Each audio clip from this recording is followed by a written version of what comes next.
Good morning. Welcome to our Stay in Your Lane homeowner webinar. My name is Steve McConaughey. I'm going to give just a very brief introduction today. We have a lot of information to cover, an outstanding panel who is going to cover it for us today. So I will not take up too much of our time here in the beginning. I mostly just want to remind everybody for some upcoming educational events, and some of these are going to be covered today and touched on. So just these might be opportunities to kind of give or dive a little bit deeper into some of this information. The first is our breakfast webinar on May 17th, which is an insurance case study. So kind of walking through if something happens within your association, how should you file, what are the things to think about when doing it, information to have, things along those lines. I think that's going to be a really good discussion, and we're kind of trying to take it as an individual case, but then knowing that the same steps would apply to whatever the situation might be. We also have a board leadership development workshop scheduled for early May. So again, for those of you who might be new to your board or thinking about joining, this is a deep dive over the course of 2 mornings. It's 4 hours each morning, and it's an opportunity to really dig in and learn more of board members' responsibilities.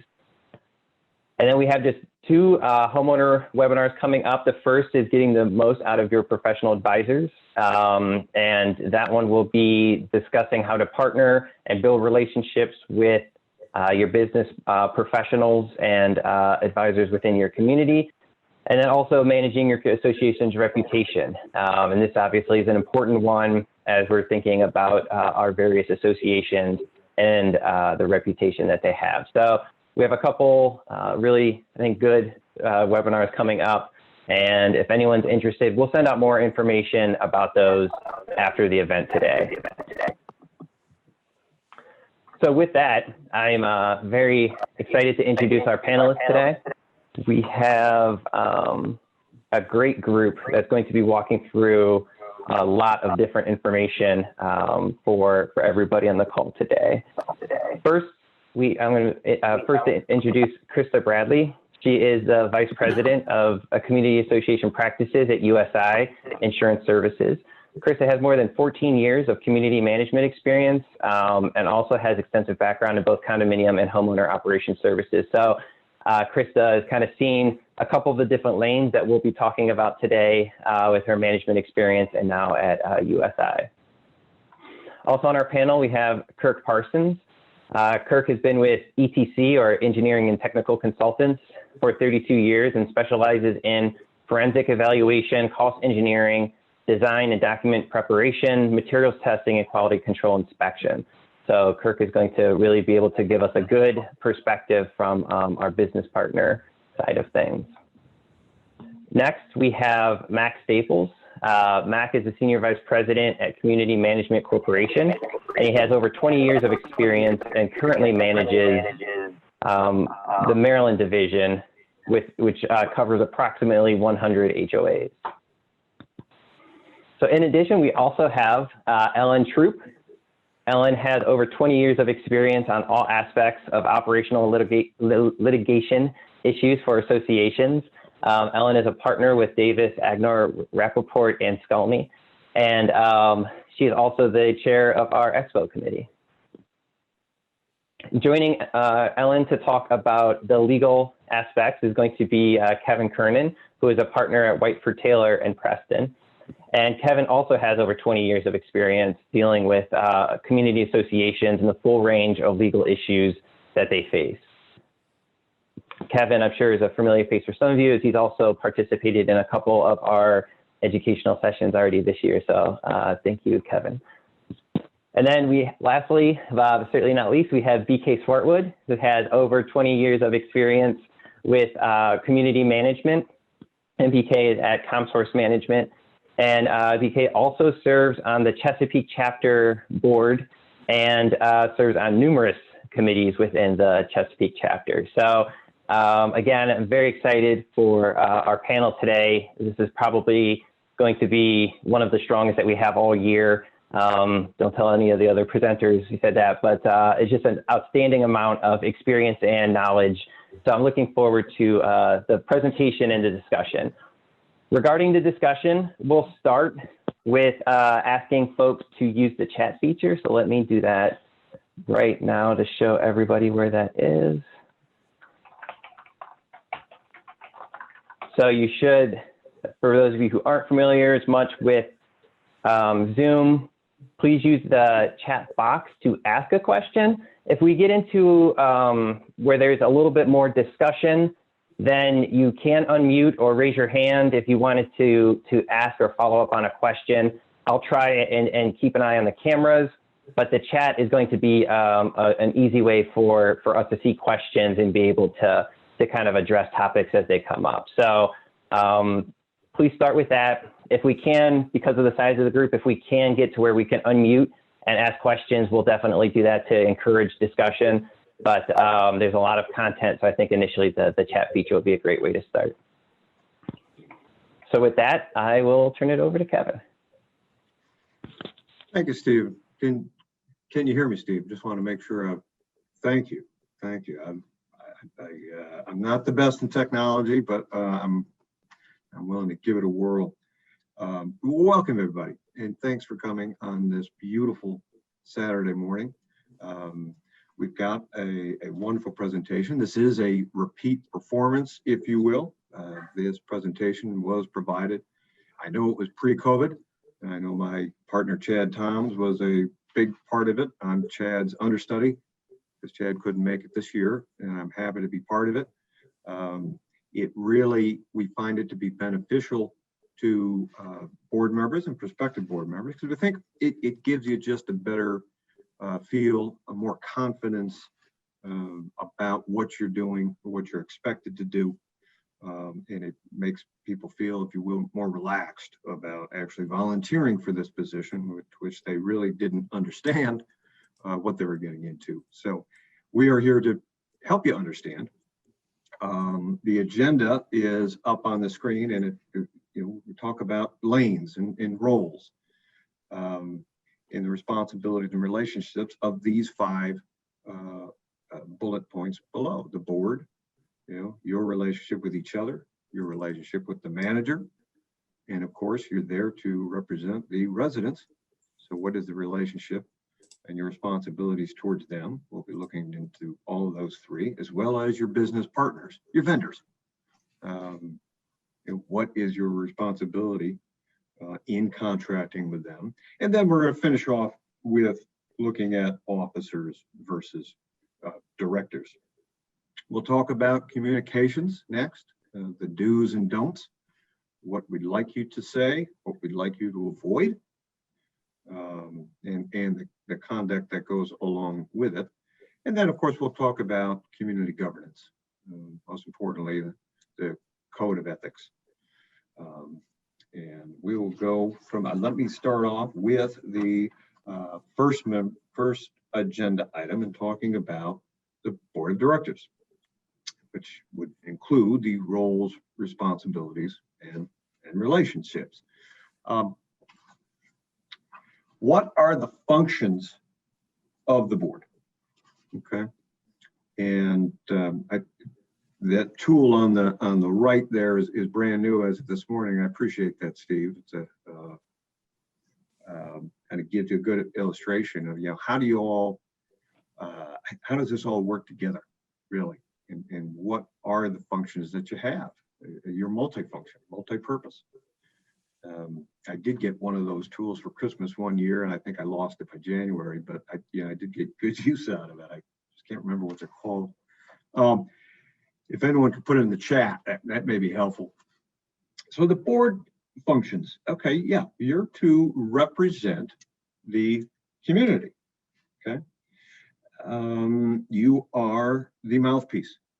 You are what people see when you talk about the community. You've got certain roles. Number 2 is to protect the association's real and intangible assets. Okay, because you have the business function. You're running a business. Okay? You are protecting probably the largest asset of everyone. And protecting that asset means you're running the business that surrounds that asset. It means you're making sure the trains are running on time. You're making sure that the amenities are getting cleaned. You're making sure that the lawns are getting cut. You're making sure that the place looks beautiful. You're making sure from the business standpoint of it, that you're getting the revenue that you're supposed to be getting. You're getting the assessments. You're making sure that if folks are delinquent, that they are paid attention to, if you will. They're referred to management. They're referred to legal counsel.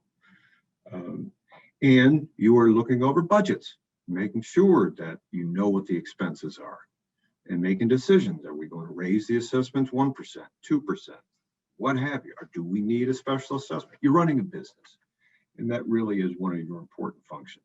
The other important function, go to number 3, is to enforce the governing documents. And I put that under the umbrella of the governmental functions. Okay, you got a business function and a governmental function. You're a mini government. Obviously, you get elected, right? You have certain positions that then, of course, you elect yourselves: president, vice president, secretary, treasurer.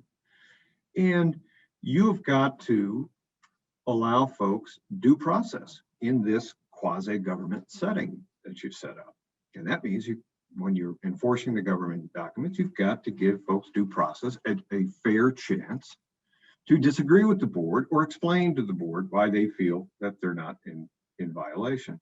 And you also have the obligation as the board to treat everybody fairly, right? You have to treat, and that really means treating everyone the same. People may not think what you're doing is fair, but if you're treating everyone the same way, well, then the courts are going to be much more apt to find that what you're doing is fair. One caveat that I always add to this type of presentations, it is difficult at times to enforce rules against your neighbors, your acquaintance. Sometimes they're your good friends. And from time to time, boards have different views and say, well, we got this rule, but I don't, we don't really think this is something that's that important. We're not going to enforce that. I'm not even, just pretend it's not even there. So this is my point. If you have a rule that you're not enforcing, it's a government document. It's your obligation to enforce it. If you're not enforcing it, get rid of it. Because you know what's going to happen. The next board is going to have a change of heart, and they're going to say, wow, I didn't know we had that rule.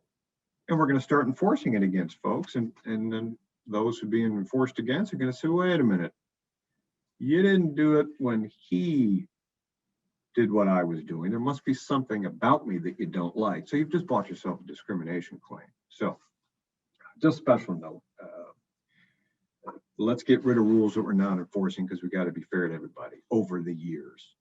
And then fourth, your board functions to build the social and the civic well-being of the community. Again, you're the mouthpiece of it. The members are permitted to watch you in action.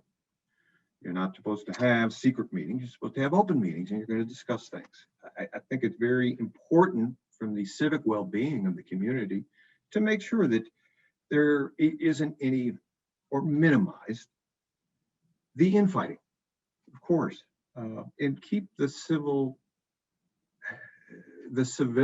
to the board meetings. You can disagree, but let's disagree in a professional and mature manner, because your conduct is going to then just trickle down to the rest of the community.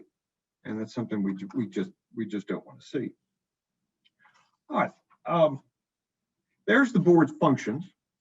And now let's talk about the responsibilities. You've got 3 duties, and this is what makes board members fiduciaries. Right? You're looking over the assets of others. You're a fiduciary. It is of the highest duty. So what does that mean? Well, you have 3 duties. You have the duty of care, you have the duty of loyalty, and you have the duty to act. Let's take duty of care. Right? Requires each board member to make informed decisions. All right, so what does that mean? Right? Read the materials. every, let's say Friday before the Tuesday meeting, the board or management rather is required to give you a board packet. And if you're self-managed, there's going to be accumulation of documents that you're going to consider. Read them. Attend the meetings. I know this sounds kind of logical, but you're volunteers. Your life's going to get in the way. Your family's going to get in the way. Your career's going to get in the way. And you're not going to be able to make everything. But know that if, in fact, you cannot read these materials and cannot be prepared, please let everyone know that. You may come into the Tuesday meeting and say, guys, you know, I thought I was going to have time this weekend to review these contracts. I just didn't get a chance to do it.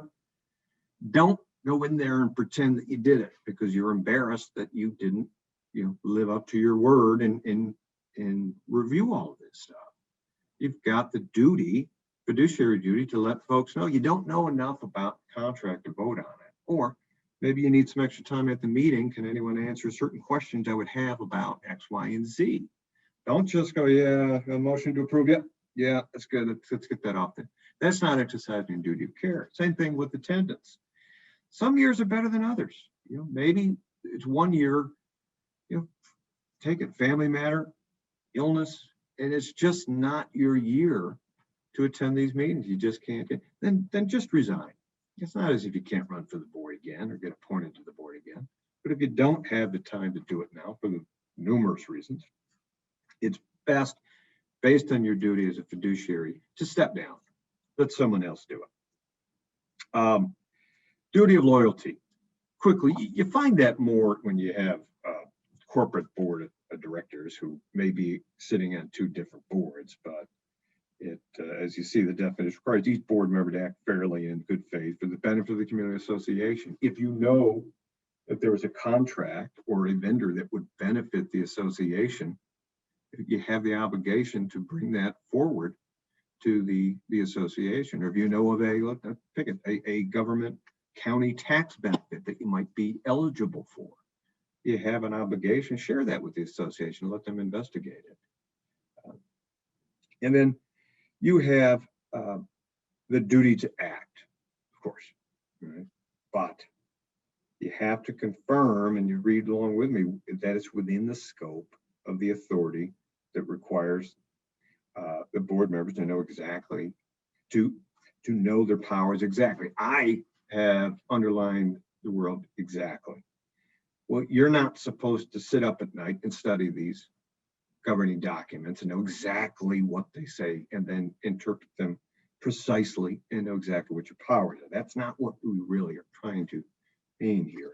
You have the duty to act, but you have the ability to rely upon experts when you do that. You have the ability to rely on your management company for their interpretation. You have the ability to rely on your counsel, your engineer, your accountant, so on. You're not supposed to be the jack of all trades just because you got elected to the board. You have the power to act, but if you need help, you are certainly entitled to rely on the opinions of experts. And then the other point I wanted to bring out about the duty to act, you got to make sure that you have the power to do it. Okay, a couple examples here I think will drive this point home. You may have a special assessment that you might think is in the offing, or you may, rather than specially assess, opt for a loan.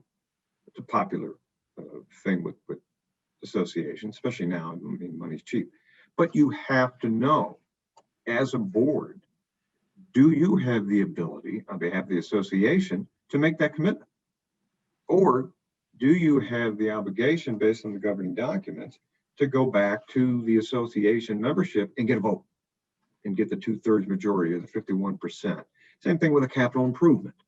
You want to build a clubhouse. Well, it's typically an improvement, and depending on how much you're going to spend, it's not for the 5 or the 7 people to choose. You typically have to go back to the membership and get the membership buy-in in that. So in that third duty under fiduciary duties, that duty to act, you have to make sure that you really have the power to do it, rather than just the eagerness to do it.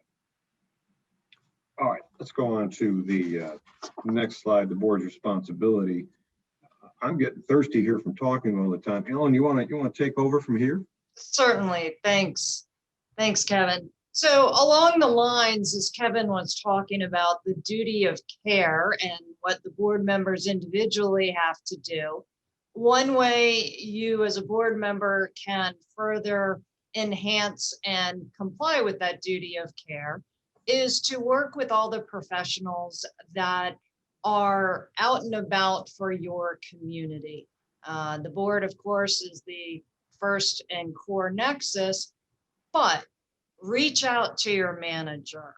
Presumably your manager is attending most of your meetings, so that manager can help guide the meeting itself, can help prepare for the meeting, to help you prepare for the meeting, and make sure you enlist the manager to help guide you in your completion of your duties and activities, as well as your decisions. Your insurance agent, by all means, when there's an incident on your property, reach out to your insurance agent. You want to notify them what went on and then get direction from him or her. You want to have conversations with your insurance agent as to, do you have enough coverage for your property? Do you have a new event coming up, and what type of coverage is needed? Ask those key questions, because your insurance needs continue to fluctuate. Your accountant, that's another, of course, professional to reach out to. You may have an audit that comes back. Well, what does it mean? How can you improve? Or did you have a great year and everything's running smoothly? Or worst case scenario, there might be a lot of money that went missing somewhere, and hopefully that's just an error, but you need to continue that duty of care. And part of that is definitely reaching out to all your professionals, because the buck stops with the board. You are the last stop. If it goes well, good job. If it doesn't go well, the board will absolutely hear it. And along Kevin's comments about be prepared for that meeting, the bulk of that starts with your governing documents. They are so critical. And I always recommend to the board, bring your documents to the meeting. There's going to be times you need to look back at that and say, well, what does the declaration say about X? Don't rely on, well, I think maybe it might address. Chances are you're going to be wrong. But as Kevin noted, you need to know exactly what it says. So open up the declaration, have it in a binder, and take it with you. In general, you can say the declaration will cover ownership aspects. All right. So it's an issue about the unit. Let me see how the unit's described in general, just to give you an essence during the meeting and get some initial answers. Those plats can be very helpful. What part of the community are we talking about?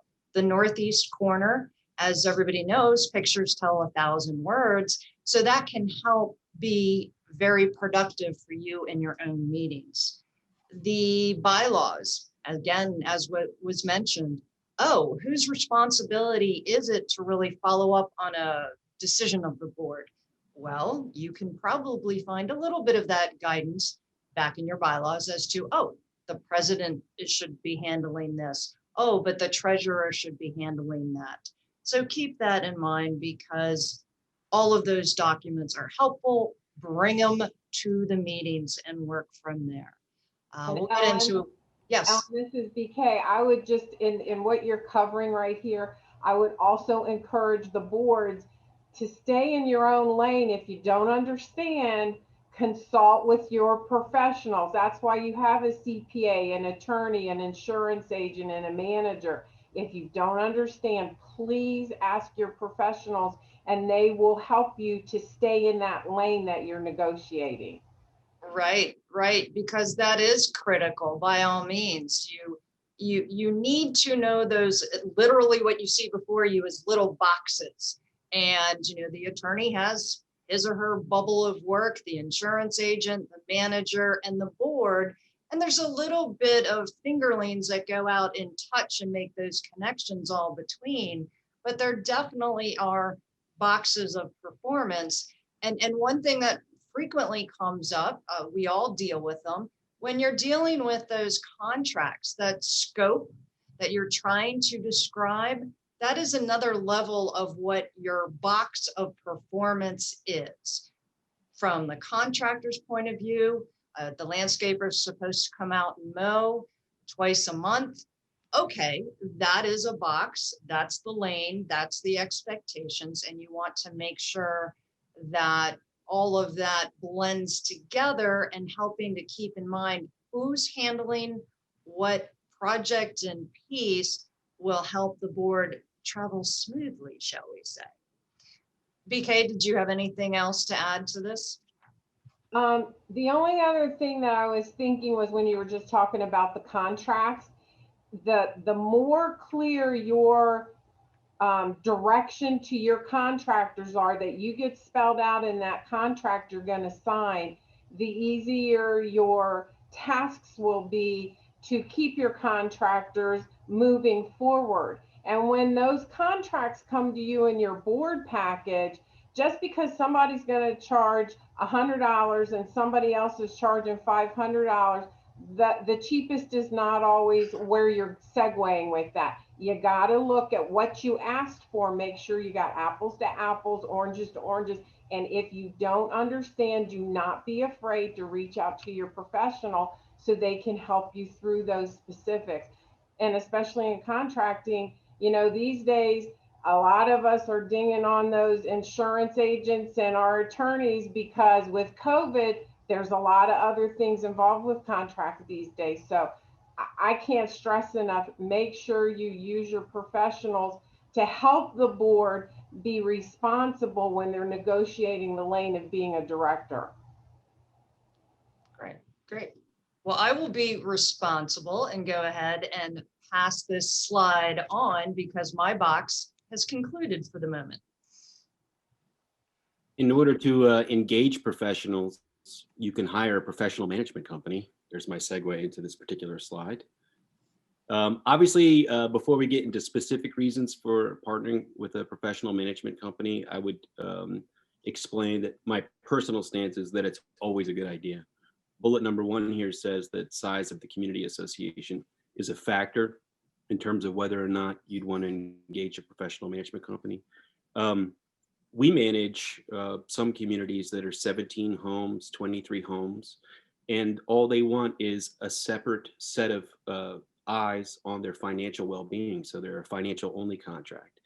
And what this affords those particular associations is somebody else being responsible for the financial statements, auditing process, and tax filing processes, so that the board has some element of an arm's length relationship.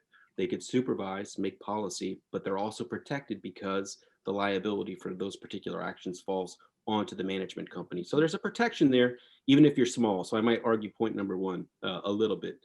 You may or not have the time, the energy, the patience with some folks, or the skills, or the want to actually be a self-managed community. So if that's the case, maybe it's time to start partnering with a professional management company.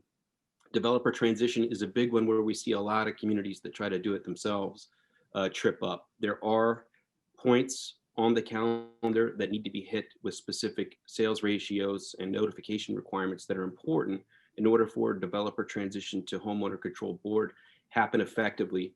And you want to make sure that initial board's terms and officer roles are established properly at the beginning of a community transition. So even if you just need an extra set of hands on that process alone, you may want to give a management company a second look.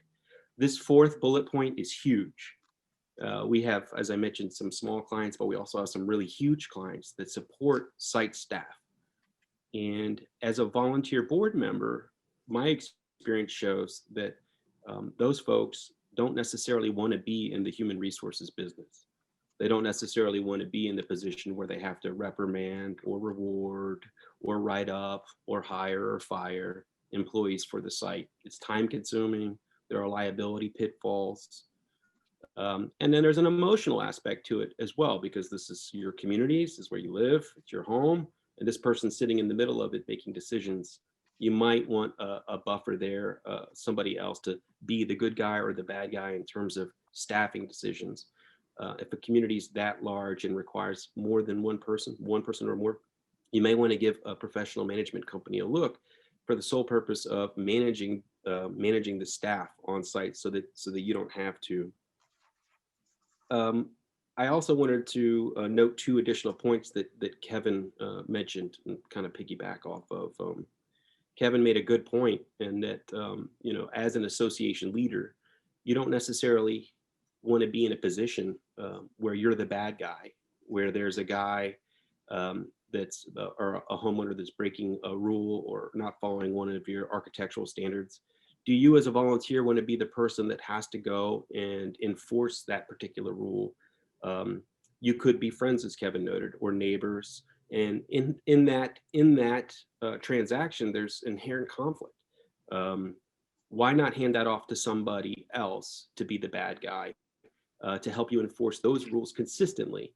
Obviously, it's more comfortable for you probably, but also it helps you avoid that selective enforcement charge, which is what Kevin was talking about. You don't want to be in a spot where you're enforcing rules against some people because maybe you don't like them so much, versus those people who are also violating the same rule and you're not treating them the same. There's a pitfall there for the association, and that's who you're there to represent. So maybe a management company can help you act as that bad guy, and act as that mediator. Why don't we go over to the next slide and talk about after you hire a professional management company, Krista, what are those professional management companies' limitations? Yeah. Sorry, just real quick before, Mac, before you pass it off, we had a good question come in.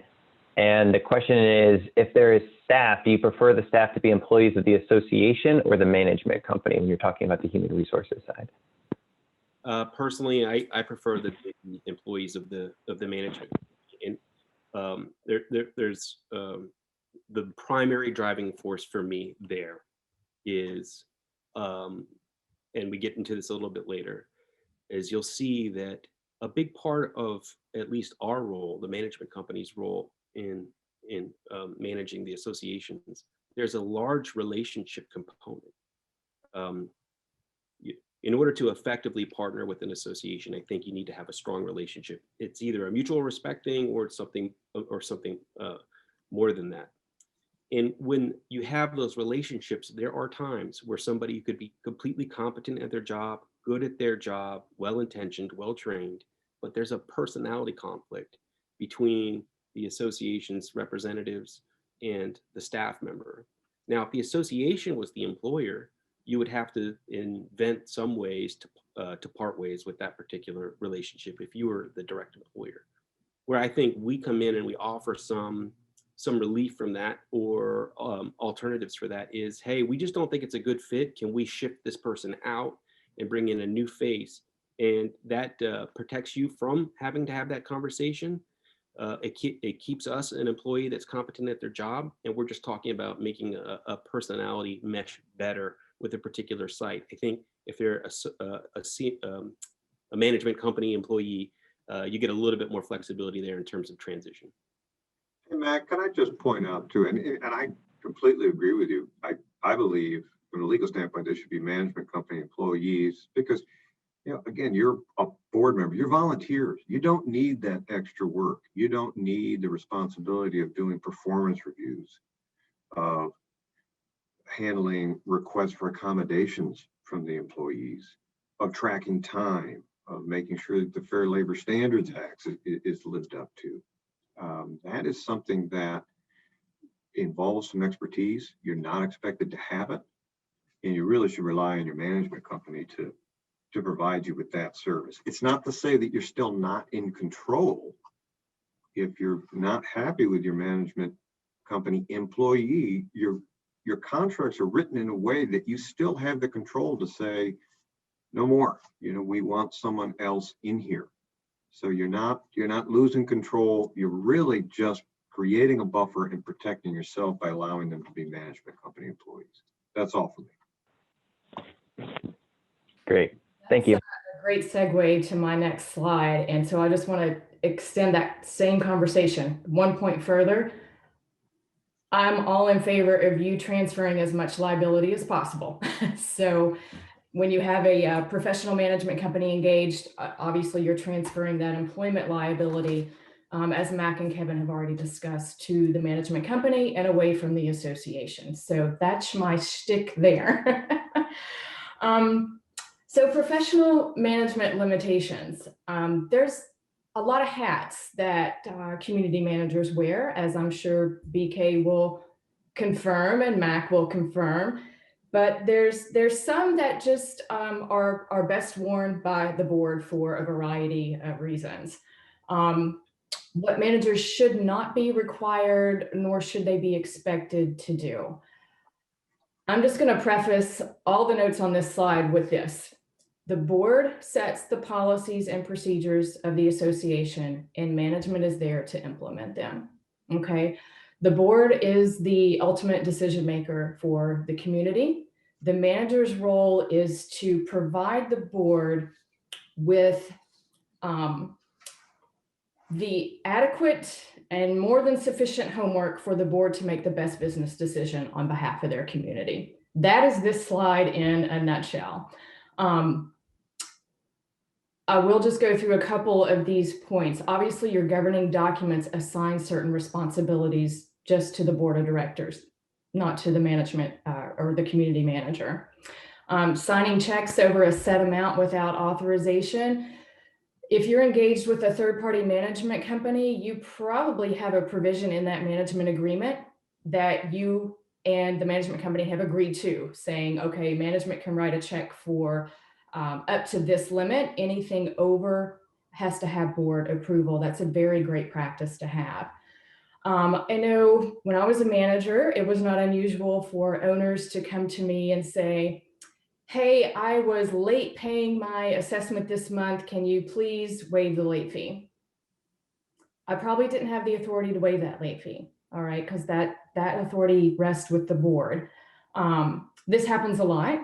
And my suggestion here would be maybe to talk with your management company. The board and management company should be talking together. Maybe you want to set a rule, if you will, that grants the manager the authority to make a one-time late fee waiver, put some stipulations around it. That way, every time you've got somebody coming to you saying, hey, I was late, it's my first time, you can go ahead and give them an answer, and it doesn't have to come before the board every time. It's just a suggestion. It doesn't work for every community. It's just something that I saw as a frequent occurrence back in my days of being a manager.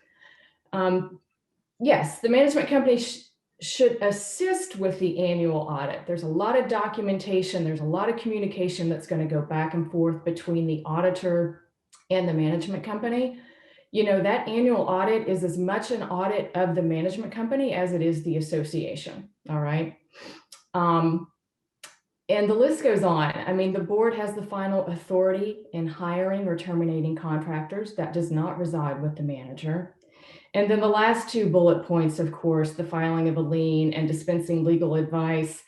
Yeah, you should have a resolution, or you've got guidance in your governing documents that dictates when you can file a lien. And then legal advice, yes, the manager can give you a broad perspective of what's going on in the industry if you're dealing with a specific matter, but ultimately you want to have and hear directly from your attorney when it comes to legal advice. Yes, in some cases, the manager, we are jacks of all trades and experts at none. And that's why, as a board, you would surround yourself with your team of professional advisors. Stephen, I saw a lot of questions coming in the chat. I don't know one that jumps out. Yeah, the couple questions about the audit. So should the auditors talk to the board or more of the management company? And then should the audit report be shared with homeowners, are two that kind of jumped out. So I'll start this and definitely want to ask BK and Mac to jump in as well. Yes, the audit experience should be very transparent to the board. One of the things I like to do as a manager was actually bring the auditor in to talk with the board before they even started the audit process.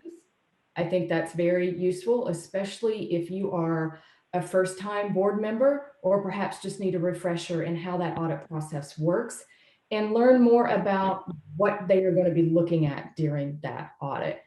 When the draft audit report comes out, that is information that is proprietary, if you will, to the board of directors. Once the board has accepted that audit, a final report is issued, and yes, that should be, and in fact, you probably have a governing document stipulation that requires that audit to be made available to your owners. The only, I mean, that was perfectly said. The only thing I would add there is that there are some auditing companies that will offer multiple parts to their official auditing report. There'll be the audit, the opinion itself, and then there will be some supporting documents, either a management letter for both the board as well as the management company, and then adjusting trial entries. So oftentimes, if there's multiple components, the official audit and opinion is what's the public part, and that's what's disclosed in your resale disclosure packages. The management letter or the board letter is for the sole purpose of management and board's consumption. And that segues back to what Mac was talking about and Krista about having a professional management company. If they're doing your financials, they'll have the information that needs to be given to the auditor, because the auditors don't work for the management company. They're independent of a management company. But even if you're having financials only as a management contract, at least that way, like Matt said, there's a buffer there, and then the financials can be provided to the auditors. And BK, just as a short follow-up, when the annual audit is discussed in board meetings, should they be open or closed? No, open. There's no reason it doesn't fall under what the parameters would be for a closed meeting. So absolutely open after the audit is accepted by the board. Thanks. Yeah, and I see another quick question. When should the annual audit take place? Again, there's going to be a stipulation in your governing documents as to when the final audit report should be issued. As far as when the audit should be initiated, Mac, feel free to refresh my memory, but as close as possible Yeah. to the conclusion of your fiscal year. Yeah, I mean, and this is, in my world, this is a negotiation point in contract, right? Yeah. Either with the auditor directly or with the management company. That the expectation of the board is that the initial draft audit be initiated first quarter or something to this effect. So I'd say, through the end of April, you're in what I would consider industry standard territory. Don't want it to drag on much longer into the summer, though. Yeah, and you should have the engagement letter executed with the audit firm before the end of your fiscal year. And there's a couple of reasons for that. There are a handful of audit firms that specialize in doing audits for community associations. And so there is high demand. And I would just encourage you, at least 60, perhaps 90 days in advance of the end of your fiscal year, make sure you have a signed engagement letter with your audit company. And I think we are moving on. Who do we have up next? BK, professional designations. You got the alphabet soup. Take it away. Yes, I do. I get all the initials here to talk about. So we're just going to move through this really quickly. This is just really to let you know what kind of professional designations are out there for managers. And again, back to Mac's point about having a management company, most management companies are going to require their site staff to have some kind of credentialing. So having a credentialed professional helps to create that positive image for the community association industry. And as you know, the HOA condo industry is booming, and COVID didn't affect it. We still had to manage those communities and keep all the parameters in place to keep the communities moving forward and manage. So that didn't stop. So it is one of those few industries that continues. It operates as a business, and businesses do need to have qualified professionals to oversee the well-being of the association, which includes not only the financial part, but we've touched on it about the physical management like inspections and enforcement and things like that. So CAI provides just a plethora of educational opportunities, not only for getting your designations as a manager, but also for board members, homeowner volunteers, and for business partners. There is educational opportunity for all of us within CAI. So seeing a designation behind a manager's name means that they've done the work. They've put in the time, because it doesn't just stop when you get this designation. There is a continuing education requirement in order to keep those, which means we are continuing in the industry to find out what's happening. We're learning, we're getting educated on an ongoing basis. So you can see each of these designations. The CMCA is you have to pass the M100 course, which is a really in-depth course. Those of us that took it and passed it, I'm sure we never forget that one because it's a pretty hefty course. So, and then it just goes on. The AMS, you complete 2, besides you have to do CMCA first, then you can move to the next one where you have to take 200 courses, and you have to have 2 years in the industry. The PCAM, that's a huge one for us. That's one of the top designations, which you have to have done the first 2 CMCA AMS. You have to have 6 education courses, passed a case study, and managed a community association for 5 years.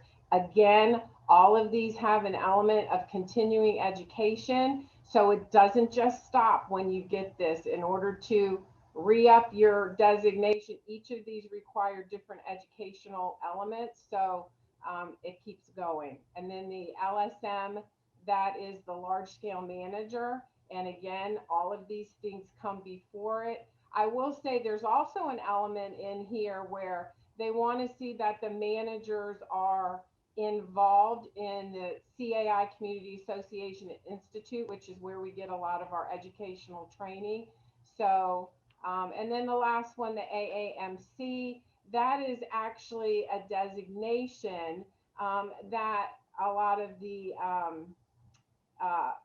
senior managers for a company would hold. So again, when you're looking for a management company or a manager, you really, it's best to look for someone who's designated with these. These are awarded through CAI, Community Associations Institute, and the designations are earned. They are earned through an educational element like this says. You also can look up for more information and detailed information. It's available on the CAI national website. If you want to look at that again, there's also educational opportunities for board directors as well as homeowner volunteers and for our business partners. So having a qualified management company that has qualified people will really serve your association very well. So I think that's about sums that up, unless anybody has anything to add. So next we're gonna move on into relationships. And you know, with COVID, all our relationships went to virtual. So we had to kind of negotiate how we get through like the Zoom calls. It's like, they look really mad. They're sitting there with a mean face, which just means they're probably concentrating, but you forget you're on screen a lot. So it's like, relationships can be complicated, but how do you make sure that the board to resident relationship and vice versa is handled well, so that you can have the best working relationship that you need to have to make sure that your community moves forward and moves forward fluently. So Mac's gonna cover all of that and give us lots of good tidbits on that. Take it away, Mac. Hey, thanks, BK. Even during a pandemic environment or virtual meetings, it's important that our communications are clear and respectful when we're talking about from the board to the residents of a particular community. There's 4 points here, and then a couple additional comments on the 4 points. Number one, remaining professional is key. I think what this means is addressing people in a respectful manner, avoiding yelling, name calling, accusations, trying to be as emotionless as possible, even if it's a passion-filled topic, is just to note the facts and be respectful in addressing the residents of the community.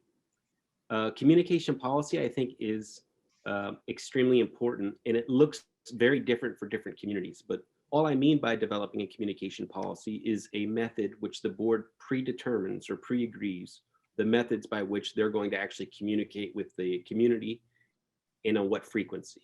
I've seen larger, more complicated communities actually adopt communication policies that specifically address how they will edit, or how they will author, edit, and distribute an electronic newsletter, and at what frequency, and who gets final approval.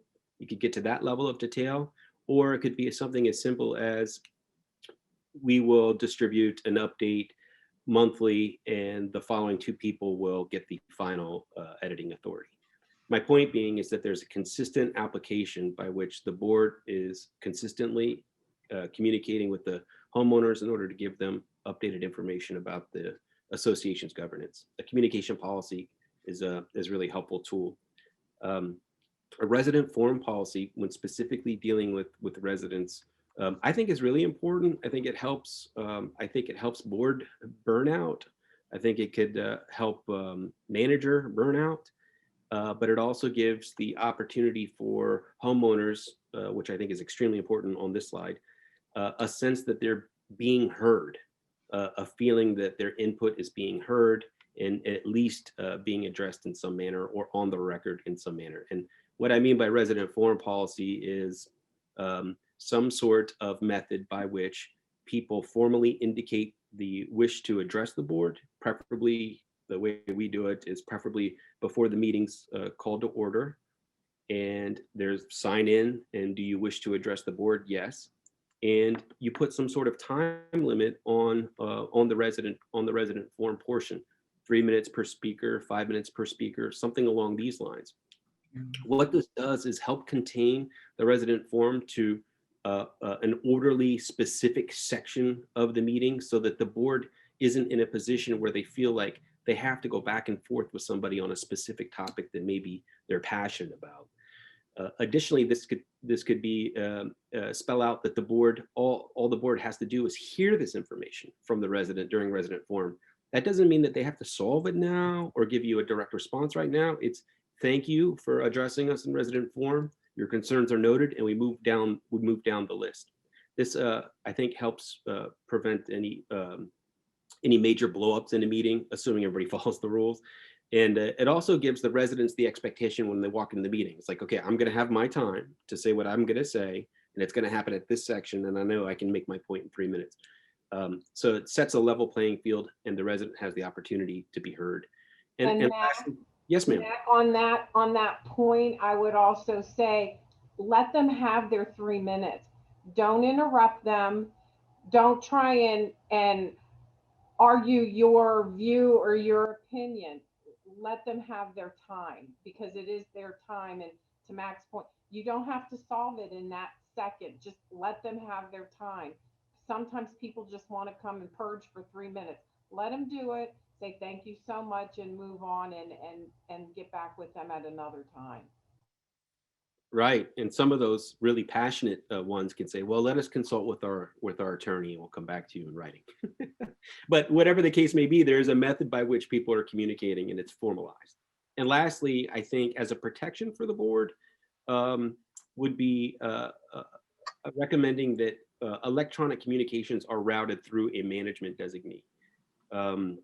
Let the manager, even if the message is from the board, let the manager disseminate the message, because then you're now protecting, or hopefully protecting, the board from any back and forth from the recipients of the information.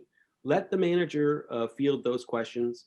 Let the manager sort of manage the communication flow back and forth through these broadcast type messages, so the individual volunteers aren't sucked into an electronic back and forth, which could be equally frustrating for them as well.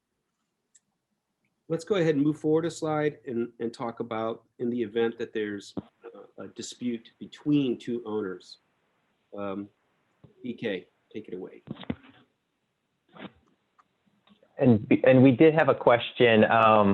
So I think this, Cindy, I think your question is going to be addressed right now. There's also another question about a sample communication policy or a resident forum policy. Yeah, I mean, my contact, or at least my name, is on the slide up front. Feel free to just shoot me an email, m@cmc-management.com. I can send you both, that's no problem. Thank you. And yeah, we'll be sure to share contact information as well after. Thanks, Mac. Okay, so on resolving owner-to-owner disputes. So I'm gonna, number one on here, immediately I'm gonna say, with the caveat of discrimination issues in FHA, not your lane, call your legal and let them know what has happened. So that is an immediate phone call to your association's counsel to let them know exactly what has happened, and then you need to find out what action, if any, the board needs to take, or what they need, the next steps would be for legal. So that is an immediate hard stop, call legal. So if any of those types of things come up, I would say sometimes if you know, a manager or a board member gets a call and that word is mentioned that I've been discriminated against, messaging needs to go to your legal counsel. Do not play with that. Send that over to them and get advice from the people that have the knowledge to do that. BK, can I further explain why? Sure. At this point? You know, you used to always hear, oh, well, that's just an owner-to-owner dispute. We don't get involved. If you find yourself doing that, just get your counsel involved real quick, because the FHA, fair housing folks, 5 years ago, kind of changed the rules on us and changed the law. And it said, if someone is being harassed or discriminated against in an association, and the association doesn't do anything about it, then the association can be independently liable along with the person who's doing the harassing. And that's big. So you then have a duty. And what's the harassment? It's harassment because of a protected class, and it has to be pervasive. So those two things. So if you hear folks, if the complaint is every time we go to the pool, this person, makes fun of what we're wearing, or makes fun of our accents, or makes fun of the, okay, well, that's that's because of their ancestry, their background, and it may be a protected class. So that may be something you have to look into. And then you have to see the second prong, is it pervasive? Does he or she do it a lot? Or is it just a one-off? I mean, they had a little misunderstanding at the pool and somebody said something, and that probably would not rise to a one-off. It doesn't rise to the level of a discrimination claim. But if it's pervasive and it's based on someone's protected class, their race, their ethnicity, their gender, their sexual preference, and there's a whole list. If it's based on that, then the board has the obligation to take a look. And I agree with BK. Taking a look means give it a quick call to your counsel. Your counsel could probably give you an answer very quickly of a yes or no, and we can move on from there. Go ahead, BK. I just And want. then, and to Kevin's point, if you do that quick call, then you have a record that action was taken on behalf of the association to look into whatever incident may have occurred. So moving forward, if it ever comes back, you can look back and say, yes, we did get that, and this is what happened. So sometimes having that follow-up record is also very important, so you know that action was taken. So yeah, thank you. That was really good. Thank you. So the next thing, and Ellen, I actually have you down as speaking on a lot of this, but I'll go with it. Feel free to chime You all are covering it. I'll chime in. That's fine. On the next point, that's fine. All good. So a board member needs to define whether they are acting as a board member or a homeowner. What hat are they wearing when they're talking to owners or contractors? And I'm actually going to bring up a specific point here. That hat is very important, especially with the way that owners use social media. So if you're on social media and you are a board director, do not represent yourself as a board director who's representing the thoughts and the opinions of the board. While you may have your own individual opinion as a owner, if you're on social media, that's not a board meeting and you're not representing the board. You do need to be very, very careful with that. And I know Alan's done several seminars on this very subject. So I just wanted to, since we're talking about the hats you're wearing, that would be a really key one to keep in mind when you're talking, even when you're out talking with your neighbors. If you're on the board, you do need to be mindful not to represent the board's thoughts and opinions because you're on the board. You can talk as an owner, but you do need to be very mindful about that. When you're talking to a contractor, if I'm going to use landscape, when you're talking, well, I'm on the board, no, go ahead and sign this. It's not your authority to say that. You need to say, well, I'm not sure what the board will decide. Let me take it back to the board. You can't represent the decision of the board on your own. That is not your hat to wear. So you're way outside your lane on the shoulder of the road when you do that. So pull yourself back in, and it is a decision of the board of directors, not an individual decision. Each board member only gets one vote. And when you're not in a board setting, you're outside of those parameters. The apparent and implied authority concerns, that could go to, you have a contractor that's going to be doing some tennis court work. Just so happens it's your brother. You didn't tell anybody it was your brother. Don't vote on that contract. First of all, let them know what the relationship is with that contractor and recuse yourself from that vote. Just, because you have a relationship with them, recuse yourself, and then that way no fingers can be pointed later because you didn't vote on that particular subject. Anything else on that one? Kevin? Yeah, actually 2 points, just quickly. Where Kevin had mentioned as a board member, you're the mouthpiece for the association. That is incredibly true, because you may be walking around your community, it's Tuesday afternoon, and you're being yourself. But the moment you cross a path with another owner, you basically are a board member at all times. And your conversations, they're looking at you as a board member. Always. It's as though that personal hat, when you are serving on the board, for the most part, goes away. It becomes invisible. And that board hat is worn at all times. At least you need to operate in that aspect as well. And same thing with dealing with vendors that BK was talking about. You have a board hat on. So if you're addressing a vendor and saying, oh, this is what needs to be done, you have that implied authority, and the vendor says, oh, I've been directed by the entire board. And as to BK put, you have to, that's not the appropriate time or place to be dealing with a vendor. that needs to be addressed by the full board and back at the board meeting. So that was definitely an issue there. And to the kind of conflict that BK was bringing up, issues, this has come up recently. Well, every owner and every board member is conflicted because I'm spending your money through the association, you're spending my money. And there's a difference between having an interest.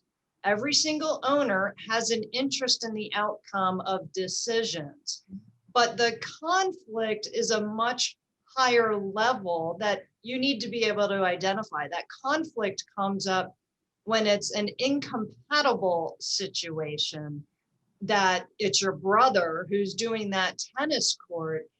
You just can't vote with an unbiased, objective opinion on that because he's your brother. You want him to have the job, but he may not be the best individual for the job.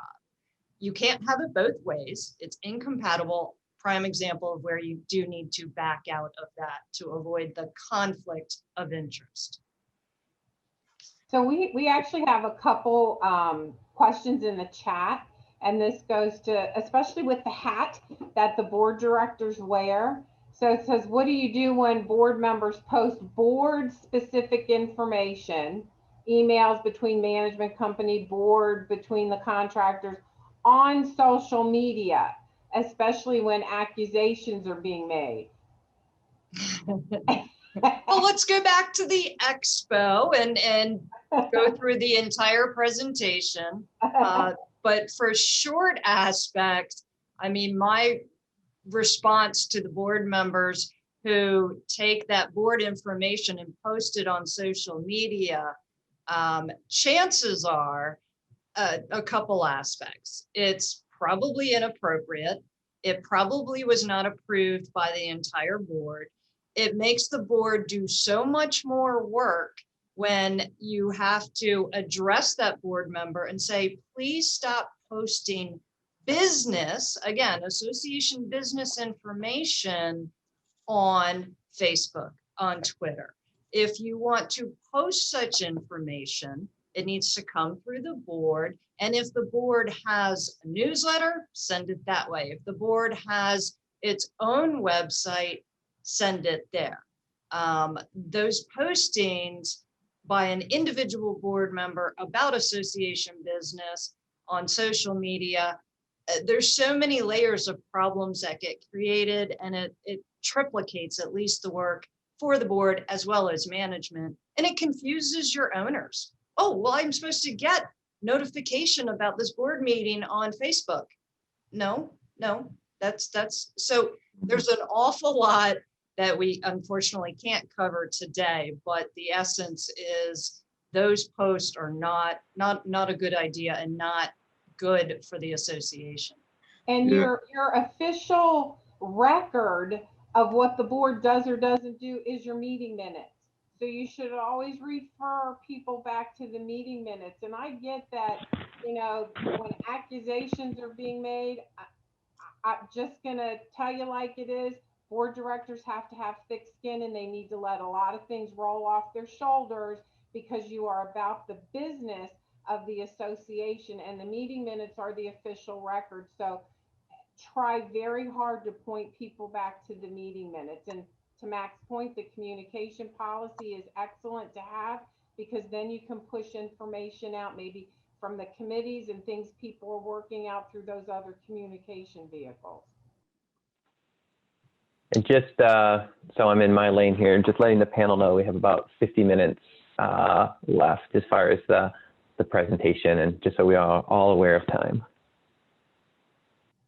Okay. We will then, with that note, move forward. From a business leader or service provider perspective, to me, this slide, although will be quick in nature, is a key component to the success of any management company.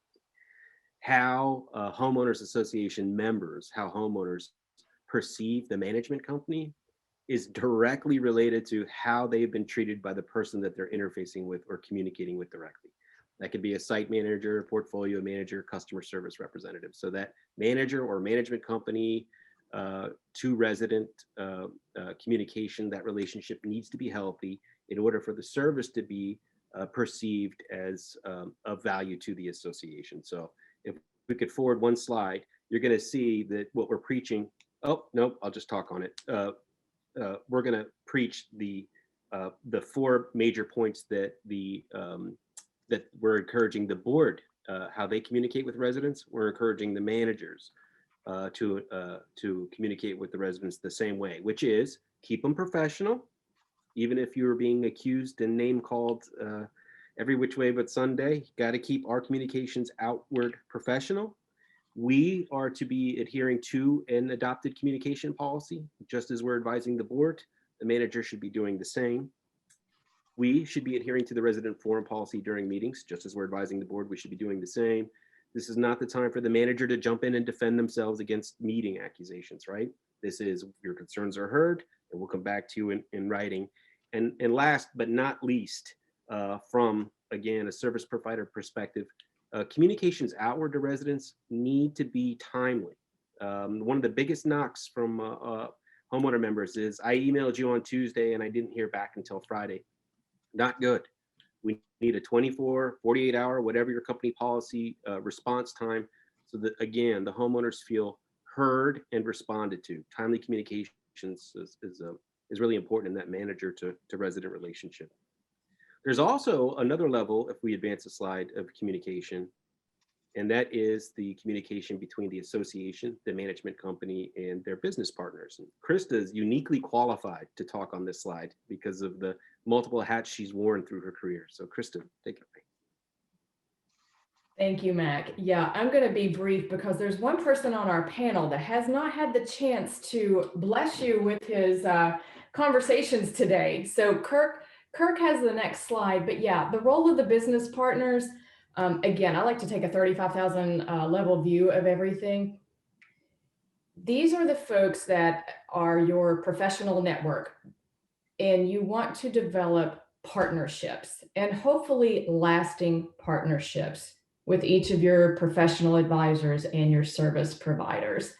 And then Kirk, so that's my message here. And I'm going to let Kirk continue with the next slide, and he's going to talk about how to keep those communications streamlined with your professional resource advisors. Thanks, Krista. Again, I just wanted to say thanks again for everybody participating in the seminar today. It's a very nice day. We appreciate your time to share some useful information. I was fortunate enough to participate in this in the first go round, and I've been quiet in the beginning, but I've learned stuff again just sitting through this again. So hopefully everybody is getting good information from this. One of the things in the title of the seminar is Stay in Our Lanes, and one of the most important things to do is to stay in our lanes is with the flow of information. This is a critical part of a relationship between a board and its business partners, of all that was listed in that previous slide. So one of the things that's important in the initial aspect of things is to define who is going to take the lead in that role, in that communication role. Most often with us, it's a property manager working directly with the property manager who interfaces between us and the board. Other times it might be a committee member a committee group that the board designates for a particular task within the community. And other times it's directly through the board. Sometimes this communication lead changes from particular tasks that we might be doing. You might have a board of directors that will take the lead in developing an RFP or a proposal request for a particular task.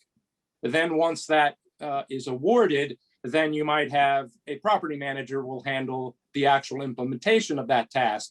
That's important in a sense because property managers typically are more adept at handling access and dealing with things that the vendor might need to be able to do that task. And then you have, if you move to an actual construction phase, which is a lot of what we do, we're actually involved in a renovation of a particular component within the building. Now you're replacing the roof or fixing the exterior of your building, whatever the case might be. And there is some different involvements and maybe have a different leader in the lines of communication there. Now, I will also say that I'm old enough to know when emails didn't exist. And so that's today it's different in ways we can communicate. And so you might have a lead person, but you have a group of people that are involved in a project from the very, very beginning. And that line of communication stays, it's very easy with an email chain. But what's most important in this, and to stress this, is to remain consistent with your communication. In other words, if I have a group of people, I have a property manager, I have myself, and then maybe I have a board member or a committee member that is involved in the communication. And then if I'm in construction, I have a contractor. It's important to maintain that communication equally and the same throughout. And so we don't take and pull one person off and communicate differently and that sort of thing. You keep the consistent communication is important. And then what happens if we don't follow those rules or we don't stay in our lane in those rules, in those things, in lines of communication? It's obviously going to create misinformation. It's going to create things that he said, she said. It's going to require more time for all parties involved to resolve those potential questions and such.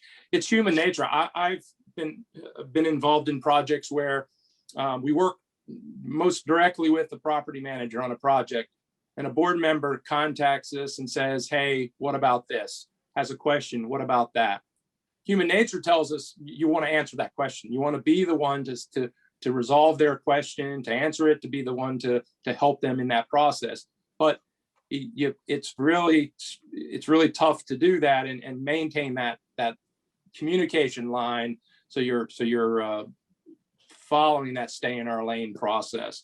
Then the other thing that it does is it makes more time to resolve our questions, to resolve the decisions that might be made or need to be made. If I have a board member that says, I want this, and the discussion has always been about something else, it just makes a lot more time to resolve that matter. One of the things that we also want to talk about in our field is the board's involvement in different aspects of things. So during, again, the proposal phase of work, where you're developing an RFP, you're trying to find an engineer, a reserve study person, it might even be an insurance agent or a landscaper or something like that. You develop the RFP. So that might be a role that the board takes on. Oftentimes it's also, again, the property manager that does that as well. But whatever that might be, there's some involvement there. There's also some involvement in selecting the vendor. You might have certainly the review of the proposals. You would have potentially interviews with potential vendors that you might need to handle and understand better information. I think there was some discussion earlier on about low price is not always the best price, which is a very true statement. And that's where it's important, again, back into the RFP development, to have a good RFP so that it does help resolve some of those questions, so that when you're looking at the numbers, you're hopefully looking at apples to apples and being able to easily make those decisions.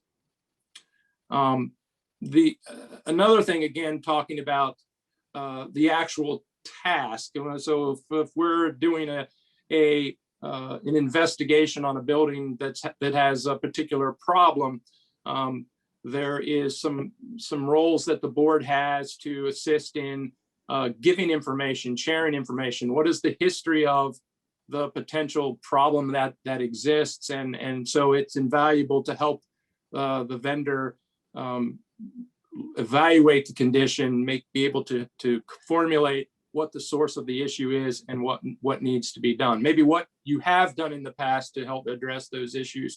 Again, just helpful information. Then once a report is issued from a professional, it's your role is to review it and understand it and ask questions where you don't. Again, you may have an interview process or a discussion process after that to kind of help outline questions that you may have and ways to move forward. Then again, we talk about construction. What are roles that you might have in construction? And this phase in our world anyway is probably where the board has the most involvement because things are evolving. We have scheduling things that the contractor might be impacting use of the building, noise within the building, things of that nature. So we need to make sure that we're all on the same page there. In what we do, we're working on your homes, not you're living in a contractor's work zone. So it's important to understand that, have the contractor understand that as well.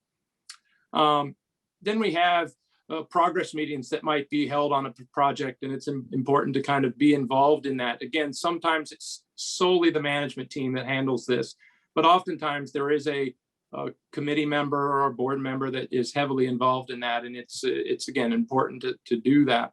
And then we have changes that might come in as a project is being done with changes in the scope that might be necessary.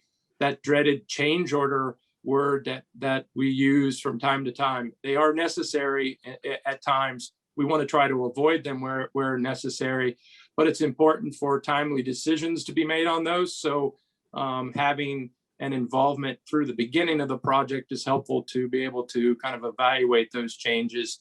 Again, there was some discussion about, from a management perspective, sometimes managers have certain thresholds of approvals that can be made and stuff like that to make decisions and such. But if those changes exceed those levels and things, it's important to kind of just be involved and understand what parts of that project you needed to be involved in as well. And that is kind of it for me. I think our next slide is Helen and the contracting considerations. Yes, thanks, Kirk. So this is from the perspective, again, of an individual board member and how you're dealing with Kirk's company, what's going on, those business partners. We've already addressed briefly, when your brother has that tennis court contract, that would be a good time to recuse yourself as that individual board member. The second piece of this slide, things get strange and create problems when, as an individual board member, you bump out of your lane and get into the entire board's lane. Great example when Kirk was talking about those change orders. You've got your company that you may have been very involved, the liaison for that, and they're asking, we need to get something done. We need a 12-hour, 24-hour turnaround. So you've got outside pressure to you. You're the only one on the phone, or you're the only one who happened to go by at that particular time. You, again, need to be very cautious and say, oh, wait, I'm a board member. The contractor is going to think that if I say yes, that they are entitled to proceed. So you have to recall yourself and say, I need to take this back to the board. As BK had alluded to, that's an issue. It's a board decision. You probably, most likely, at that point in time, would not have authorization to sign a change order, to make any type of verbal contract. But as you sit there, it is a little troubling because you've got that time and pressure. Take a breath, go back to the board, because all of these time pressures often end up in expending money. And when you're expending money that perhaps you shouldn't have to handle a contract change, that affects that lifeblood of the association business, and that money aspect will create an entire ripple of effect that usually does not go very well. So again, just back up, that's a board. I'm just one member. I don't get to decide for the association. Let's deal with it in the meeting. So that was the premise for this slide. Now we will go back through to dealing with insurance? So that would be Krista. Such a lovely topic. Thank you, Ellen, very much. So we're going to talk briefly about the role of your insurance agent or your insurance broker, and what they should be able to provide to you. And some of these are very obvious, right? I mean, the first thing we should be able to do is make recommendations as to the insurance requirements and coverage you should have for your community. And we start that process by reviewing your governing documents, and also having knowledge of what state statutes and other limitations and provisions come into play. Obviously, we want to inspect the association's physical layout, and we've got to know what your community looks like, what the components are, what are your exposures for risk, okay? And in addition to that, verify your property values for replacement. A lot of times we are going to run valuation reports for your communities in conjunction with the valuation reports that the carriers themselves will run as well, because it's very important to determine what your total insured value should be, so you know you have sufficient coverage for that. Reviewing the association's fidelity bond. I mean, this is the coverage to protect the association's funds. It's stipulated by state statute, and you're going to refer to that to make sure that you have the adequate fidelity bond coverage that's needed. Maryland did is what, three months worth of assessments plus all the money and investments that you have in the bank, and then Virginia has a different stipulation as well. Creating a risk management program. You know, insurance is more than just making sure you've got property coverage, general liability coverage, D&O coverage.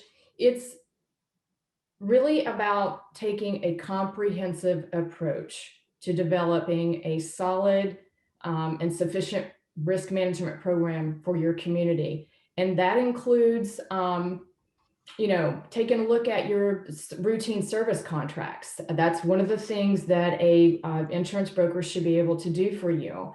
In addition, with the service of your attorney, of course, insurance brokers are not attorneys, but we are available to help review your routine service contracts and make sure that you're not assuming more liability than necessary from the contractor, okay? I learned that like midway through my point of my career as being a community manager. I'm like, oh, my broker can help me review these contracts. I thought it was a great thing. And in some cases, it obviously did protect my communities from taking on liability that they should not, and ultimately saved them dollars, right? Another thing a qualified insurance broker should be able to do is help you, whether you're the manager or the board, educate your residents. And I mean, obviously one of the big two topics that we often come out and speak with communities about is, number one, the role of the master insurance versus the role of homeowners insurance. And if you're dealing with a broker that specializes in risk management programs designed specifically to meet the unique needs of a community association, these are the types of services that they should be able to bring to you. We are also somebody that you should not shy away from. We are available to you just as much as your managing agent is available, your engineer, your attorney. We are in that same realm of your professional advisors. Often nobody talks to us until, guess what, you've had that claim and, I need to call my broker because I don't know what kind of coverage I have, what's going to come into play. And, you know, it's really hard. It's really hard to call somebody and ask for advice if you've never met them before, right? So that's our role. I would say, you know, one of the questions that comes to mind here is when you're reviewing, you know, every year your insurance comes up for renewal, right?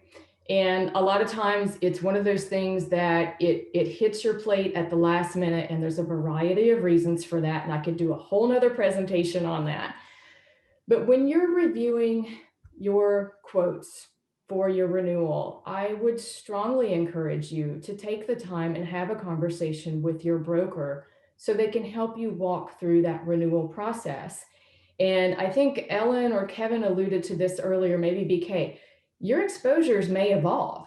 Let's say you're a large scale HOA and you want to have a 4th of July celebration this year and you want to have fireworks. Well, that's great, but you need to call your insurance broker and see if you have coverage for it. And if you don't, what do you need to do to make that happen? And yeah, you know, that 5-letter word COVID has definitely made all of our jobs a little more interesting and more fun this year, I will say. I think a lot of communities got to know their broker very well over the past 12 months. And I hope that that's something that continues, albeit for better reasons. So I'm happy to take any questions. And if not, we probably want to move along because I show that it's 11:04. Wow. Okay. So we know property coverage, that's a big ticket item for communities, general liability, another big ticket item. One that may be a little less familiar, especially if you're new to the board, is your D&O coverage, your D&O policy. And D&O stands for directors and officers. And this is the insurance that is going to protect you. It's designed to protect you as a board member, your employees, and your committee members and other volunteers. Okay. Unfortunately, over the past 12, 15 months, even pre-COVID, D&O claims are not unusual for our industry. Okay. They do make up, I mean, the breach of fiduciary duty is the largest source of D&O claims. And if you're not familiar with fiduciary duty, simply put, it is your obligation that you have as a representative of your community to perform in the best interest of the community. Okay. And when you breach that, let's say you just went out there and made a unilateral decision and somebody wants to file a claim against you for that, this is where your coverage is gonna come into play. Your personal insurance is not going to cover you when you're acting in the capacity of a director or officer of the community. And that's why you want to have this coverage in place. It's very specific to each community. That's why it's very important to work closely with your broker when you're deciding what kind of coverages you need. There are some very common exclusions that I would just like to touch on briefly to D&O policies. I'll tell you some things you want to look out for. Make sure that your D&O policy affords coverage for not only elected board members, but appointed board members as well. That's a common exclusion that we see. Okay. That's like the biggest one that I wanted to bring to your attention today. And not to jump off track, I know someone had a question about EPL, that is employment practices liability. That is a coverage afforded to you under your D&O policy as well. Okay. So yeah, I mean, these are your source of the non-monetary claims, right?